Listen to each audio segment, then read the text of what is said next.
மதுரை அருள்மிகு ஸ்ரீ மீனாட்சி அம்மன் கோவிலில் உள்ள பொத்தாமரை குளத்தில் மீன்கள் வளராது. திருவண்ணாமலை சுவாமி எப்போதும் ராஜகோபுரம் வழியாக வராமல் பக்கத்து வாசல் வழியாகத்தான் வெளியே வருவார். எல்லா திருத்தலங்களிலும் பெருமாளின் இடது கையில்தான் சங்கு காணப்பெறும். திருக்கோவிலூரில் மட்டும் வலது கையில் சங்கு வைத்துள்ளார். சிதம்பரம் ஆலயத்தில் ஒரே இடத்தில் நின்றபடி ஸ்ரீ கோவிந்தராஜ பெருமாளையும் ஸ்ரீ நடராஜரையும் தரிசிக்கலாம். மதுரை மீனாட்சி அம்மன் கோவிலில் மொத்தம் 14 கோபுரங்கள் உள்ளன. வேறு எந்த கோவிலிலும் இவ்வளவு அதிகமான கோபுரங்கள் இல்லை. கும்பகோணம் அருகே உள்ள திருநாகேஸ்வரம் உப்பிலியப்பன் கோவிலில் தயாராகும் எந்த நெய்வேத்திய பண்டங்களுக்கும் உப்பு சேர்ப்பதில்லை. ராமேஸ்வரம் ராமநாத சுவாமி கோவிலில் பெருமாள் கோவில்களில் கொடுப்பது போல தீர்த்தம் கொடுக்கிறார்கள். வேறு எந்த சிவன் கோவிலிலும் இது போன்ற தீர்த்தம் கொடுப்பது கிடையாது. ஆழ்வார்குறிச்சி நடராஜர் சிலை ஒரே கல்லினால் ஆனது. இந்த கற்சிலையை தட்டினால் வெங்கல ஓசை வரும். ரத்னகிரி மலையில் உள்ள முருகனுக்கு அபிஷேகம் செய்யும் பால் சிறிது நேரத்தில் தயிராக மாறும் அதிசயம் நடக்கிறது.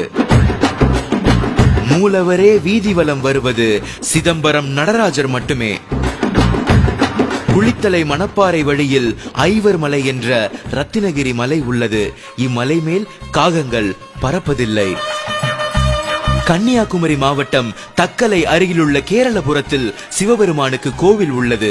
இங்கு அரச மரத்தடியில் நிறம் மாறும் அதிசய விநாயகர் இருக்கிறார். ஆவணி மாதத்திலிருந்து 6 மாதங்கள் வெள்ளை நிறமாகவும், மாசி மாதத்திலிருந்து 6 மாதங்கள் கருப்பு நிறமாகவும் மாறிவிடுகிறார்.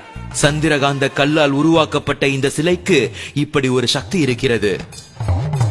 சைவர்களுக்குரிய திருவாதிரையும் வைணவர்களுக்குரிய வைகுண்ட ஏகாதசியும் ஒரே மாதத்தில் ஒரே திருக்கோவிலில் நடைபெறுவது சிதம்பரத்தில். இமயமலை சாரலில் இருக்கும் திருத்தலங்களில் ஒன்று பத்ரிநாத். மே மாதம் முதல் வாரம் நடை திறப்பார்கள். நவம்பர் மாதம் முதல் வாரத்தில் மூடுவார்கள். நவம்பரில் கோவிலை மூடும் போது ஒரு தீபம் ஏற்றுவார்கள். அந்த தீபம் மீண்டும் கோவில் திறக்கப்படும் வரை, அதாவது 6 மாதம் எரிந்து கொண்டே இருக்கும். காசி நகரை சுற்றி 45 மைல் எல்லை வரை கருடன் பறப்பதில்லை.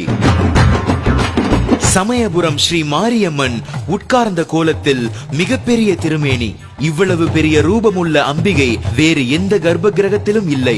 இத்திருமேனி சிலை மூலிகைகளால் ஆக்கப்பட்டது.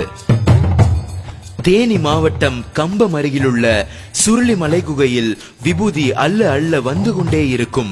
இந்த குகைக்கு பெயர் திருநீர் குகை.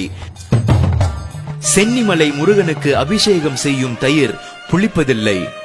இவை அனைத்தையும் கேட்கும் பொழுது வெறும் ஆன்மீகம் மட்டுமல்ல, இதற்குள் அறிவியலும் புதைந்து கிடக்கிறது என்பதை நம்மால் உணர முடிகிறது.